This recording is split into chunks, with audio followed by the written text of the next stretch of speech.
안녕하세요. 아빠 매너티입니다. 오늘은 오픈도어 4분기 실적을 정리해 보겠습니다. 연간 매출부터 볼까요? 2023년 매출은 6.95 빌리언 달러로 2022년 대비 55%가 감소했습니다. 영업이익률은 소폭 개선되었고 에비타이익률은 크게 떨어졌는데요. 영업이익 부분에서는 적자 폭을 많이 줄였고 에비타 부분에서는 안 좋아진 걸 알 수 있습니다. 보통은 에비타이익이 높아야 되는데 낮은 이유는 확실하진 않지만 최근에 팔았던 집들 가격 기준으로 재고들 가치를 조정하면서 손실을 반영한 것 같아요. 아마도 저금리일 때 높은 가격에 산 부동산들이 대상이지 않을까 싶네요. 비용을 보면 2022년보다 2023년이 절대치는 줄였지만 매출액 대비 비중을 보면 오히려 늘어난 것을 알 수 있습니다. 효율성 측면에서는 조금 나빠졌다고 할 수 있겠네요. 분기로 보면 4분기 매출은 870밀리언 달러로 11% 줄었고 영업이익, 에비타이익 모두 악화되었습니다. 비용을 보면 3분기보다 매출은 줄었는데 전체 비용은 더 늘어난 것을 알 수 있어요. 이런 이유로 영업이익이 안 좋아졌습니다. 우선 매출이 안 좋은 것은 계절적인 영향이 있다고 합니다. 하지만 오픈도어는 플랫폼의 기술, 프로세스 등을 개선해서 작년보다는 비용을 30%가량 줄였다고 하는데요. 3분기보다 안 좋은 실적을 냈지만 인베스팅닷컴 기준으로 매출액과 EPS 모두 시장 예측을 넘었습니다. 실적 발표 후에는 주가 변동이 크게 없었는데 지금 주가를 보니 14%나 떨어져 있습니다. 제가 볼 때는 매출과 EPS는 목표 대비 달성했어도 시장이 너무 목표를 낮게 잡은 것 같고요. 매출과 수익성이 3분기보다 많이 안 좋아진 것이 하락의 원인으로 보입니다. 부동산 구입, 판매, 재고 현황을 보겠습니다. 헷갈릴 수 있지만 빨간색 숫자가 구입 수량이고요. 청록색 숫자가 판매 수량, 보라색 숫자가 기말 재고입니다. 2021년, 2022년 모두 3만 채 이상을 샀는데요. 2022년부터 경기 침체가 오면서 오픈도어는 가지고 있는 재고를 빨리 털기 위해 3만 9천 채를 팔아버립니다. 2021년에 17,000채였던 기말 재고가 2022년에 12,000채, 2023년에는 5,000채 정도 남게 돼요. 분기로 보면 2022년 4분기 전에는 집을 엄청 구매에다가 4분기부터 구매를 자중하고 판매는 기존 수준을 유지합니다. 그러면서 재고가 급격히 줄게 되죠. 2023년 2분기에 어느 정도 정리가 되었다고 생각했는지 구입을 늘리고 판매가 줄어들고 있습니다. 2023년 3분기 남은 재고는 5,326대네요. 남은 재고 현황을 보면 2분기에 재고가 바닥이었다가 점점 늘어나는 추세고요. 과거 재고를 거의 다 떨었다고 볼 수 있습니다.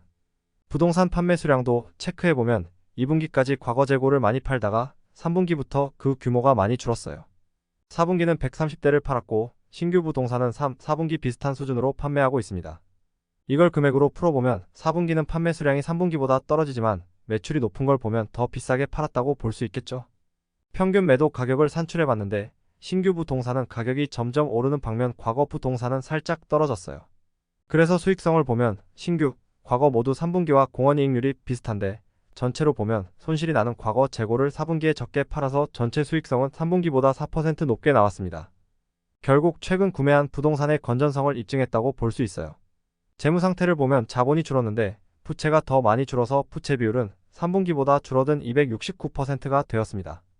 유동성은 과거의 유동 비율이 낮았지만 유동부채를 많이 줄여서 지금은 5000%에 가깝습니다. 현금 흐름은 2023년에 영업현금과 잉여현금이 2022년보다 많이 높아졌는데요.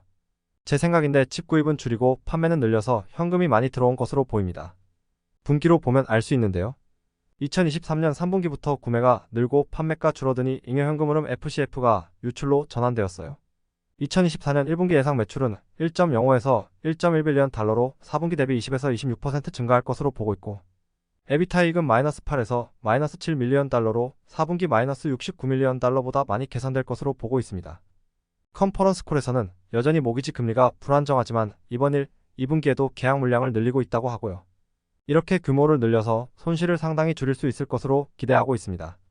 1분기는 광고비를 50% 늘릴 예정이고 사진처럼 슈퍼볼 하프타임의 온라인 라이브 플랫폼을 이용하여 주택을 판매한다고 합니다. 그만큼 판매량을 높이는데 주력할 계획인 것 같습니다. 신규 부동산 수익성은 좋으니 많이 팔수록 이득이라고 봅니다. 일봉 차트를 보면 12월 27일 이후 주가가 급격히 떨어지는데요. 12월 미국 10년물 국채금리 차트를 보시면 12월 27일에 바닥을 찍은 후 계속 증가하는 추세입니다. 아무래도 부동산은 대출금리가 중요하기 때문에 국채금리와 영향이 크게 보이고요. 그 이후 2월 3.2달러에서 지지를 받으며 횡보를 하고 있다가 실적 발표 후 지지선을 깨고 2달러대를 기록하게 됩니다. 국채금리가 오늘 또 급격히 오른 것도 영향이 있어 보이는데요. 매수를 하셔야 될 분들이 계시다면 우선 1분기 실적은 좋게 나올 것으로 기대되니 국채 금리의 흐름과 지금 내린 주가가 어디서 반등을 할지 잘 보고 매수를 고려해 보시는 게 좋을 것 같습니다. 인플레이션이 끝나간다고 하는데 아직 지표는 그렇지 않다는 것을 보여주고 있어서 금리 인하가 많이 늦춰질 것으로 예상됩니다. 오늘 준비한 내용은 여기까지고요. 시청해 주셔서 감사합니다.